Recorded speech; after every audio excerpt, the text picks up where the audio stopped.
সাড়ে ৩ ঘন্টার উৎকণ্ঠা শেষে কেরানীগঞ্জে ব্যাংক ডাকাতি চেষ্টার অবসান। যৌথ অভিযানে জিম্মি কর্মকর্তা কর্মচারীরা অক্ষত উদ্ধার, অস্ত্র সহ ৩ জনের আত্মসমর্পণ।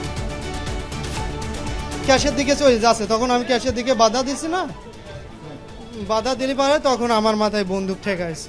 মুভি টুভি এই সমস্ত দেখা বা ভিডিও টিডিও দেখা, এগুলোর উপরে ভিত্তি করে ওরা একটা অ্যাডভেঞ্চার হিসাবে নিতে গিয়েছে।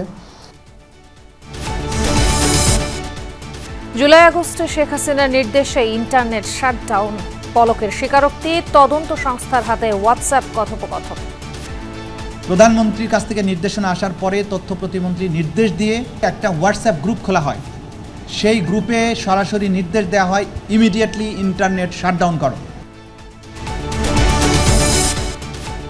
বেসরকারি বিশ্ববিদ্যালয় শিক্ষার্থীদের টার্গেট কিলিং ঠেকাতে ট্রাইব্যুনালের দৃষ্টি আকর্ষণ। পিলখানা হত্যায় সাবেক প্রধানমন্ত্রী সহ ৫৮ জনের বিরুদ্ধে অভিযোগ। প্রধান উপদেষ্টার ভাষণে নির্বাচনের তারিখ অস্পষ্ট, বিএনপির আনুষ্ঠানিক প্রতিক্রিয়া। দেশের সার্বভৌমত্ব রক্ষা সমৃদ্ধির লড়াই চলছে বললেন তারেক রহমান।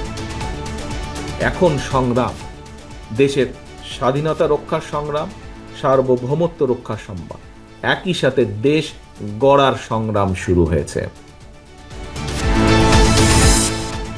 ২১শে আগস্ট গ্রেনেড হামলা মামলার পূর্ণাঙ্গ রায় প্রকাশ। ন্যায় বিচার নিশ্চিতে ফের তদন্ত হওয়া উচিত পর্যবেক্ষণ হাইকোর্টের। হাজার কোটি টাকা আত্মসাতের ঘটনায় এস আলমের ছেলে সহ ৫৮ জনের বিরুদ্ধে দুদকের মামলা। পরিবার সংশ্লিষ্টদের ১২৫ অ্যাকাউন্ট জব্দ। দেশের সব জাদুঘর আধুনিকায়নের ঘোষণা, সংরক্ষণ করা হবে জুলাই গণঅভ্যুত্থানের স্মৃতি, স্থান পাবে নিহত ছাত্র আনাসের চিঠিও।